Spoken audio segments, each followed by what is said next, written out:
Hey guys, this is Mike from Deepwood Force of Will, coming at you today with the deck profile. This is the one that if you had watched the Untitled Gaming Invitational Championship, I brought this one thinking that it was going to be a funsies control format. Ended up turning out to be an aggro fest and everybody actually played seriously. So I got rolled over by Stephanie Shaw in the first game, but it was great. I got to see the deck that she was playing and it was insane. So good games to everyone who I saw there. This is the Kaguya Exodia deck that I brought. This was not meant to be a competitive deck, but I just had a lot of fun building it, testing it out, and just enjoying it. So, without further ado, let's get into it. Our ruler is Kaguya, Tears of the Moon. She's a wizard. Her judgment is 0, but you can only judgment her if you played a treasury item this turn. She energizes for blue or green, and you pay 0, reveal the top card of your deck. If it's a treasury item, put it back in your hand. And you can only play this ability on your turn once per turn. So she can give you extra draws, she's really cheap to judgment, and when you judgment her, you get this side. As long as you control 3 or more treasury items, she gains barrier. You can rest a treasury item, give something minus 200 attack. You can rest 2 to produce blue or green. You can rest 3 to draw. Rest 4 to return target resonator to the hand. And rest 5 to make her a 15/15 with flying. So she's got a lot of effects, very reminiscent of the way Reflect was without being stupidly overpowered, which is great. So I just kind of liked her for that. I liked her for that front side. I didn't flip her at all in the tournament because I didn't survive. But even if I did, I probably wouldn't have anyway, just because that drop aspect is so important for the deck, as you'll see coming up. So let's get into my stones. Got 4 of the Stone of Sorrow. Obviously, if you're playing your blue-green deck, you want her specific stones that let you scry the top 2 cards of your deck. Is that the right word? Scry? Whatever. So they're blue-green sources that let you fix your cards on top of your deck. Very important for getting those proper draws and getting her ability off.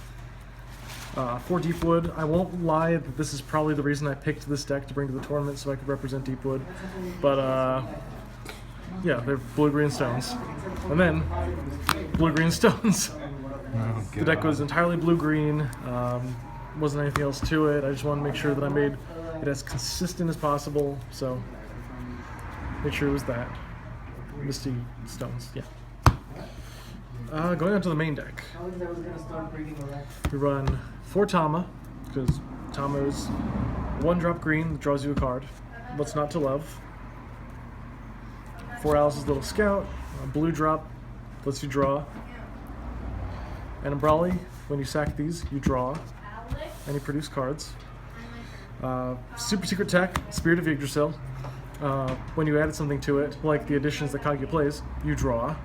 So this lets you go deep into your deck if you've started amassing additions on the board.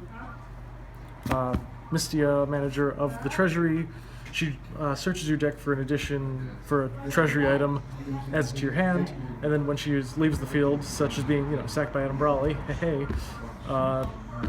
she puts the treasury item from her hand to the field. And then Charlotte, who draws you a card, and obviously has barrier, gets bigger as you have more cards in your hand, and all your stuff draws, so she's kind of like an alternate win condition. So if you can't tell the theme of this deck, you're deep drawing. This is basically just deep draw Exodia. So every card draws, every card is meant to draw, produce mana, and just let you go through the deck as fast as possible. So there's those. It's 22 resonators. Make sure I get all these out, because these are 12 water kimono of 12 parts. So obviously you're deep drawing, these are your treasury items. You want to get 12 of these on board, attach them all to something, and win the game. That's essentially the point of the deck.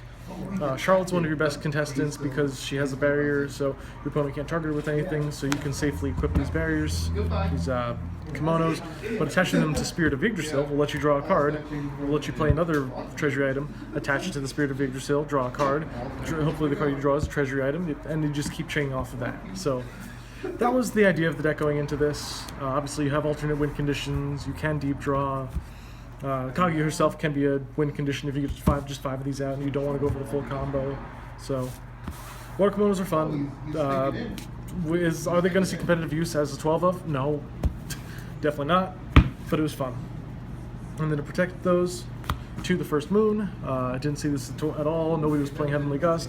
If you suspect your opponent's playing green and wants to side Heavenly Gust, you put these in. Did he not know what just happened? 2 Millenia Bond.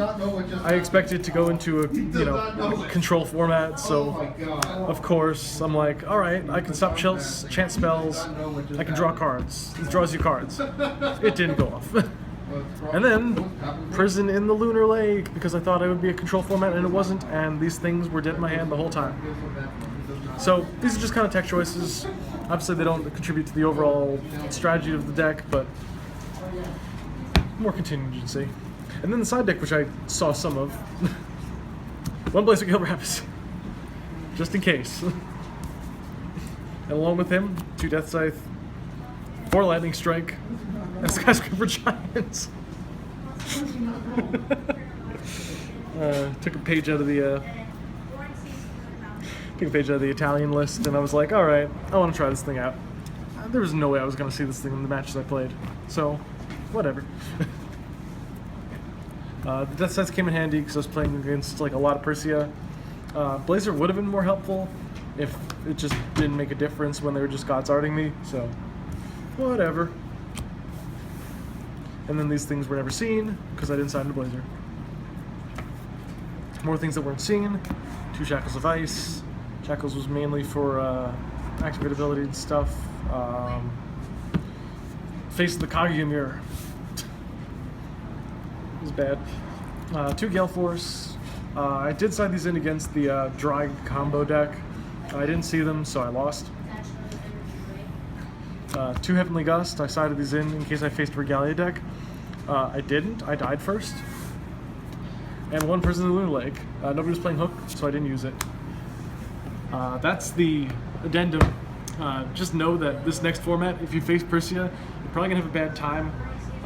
The person who won was John Paul Clintworth, who was an amazing player, but is also an incredible genius because he saw that Persia was going to be insane. So he main decked 3 Barrier of Shadows and 4 Deathscythe. Going forward, be careful. That Persia deck is nothing to laugh at. But anyway, this was my deck. This is what I brought. I had a good time. Everybody was very happy with the results of the tournament. And it was just fun being on stream, playing on Lackey with everyone. So that's pretty much all for now. This has been Mike. And Scott. Signing out.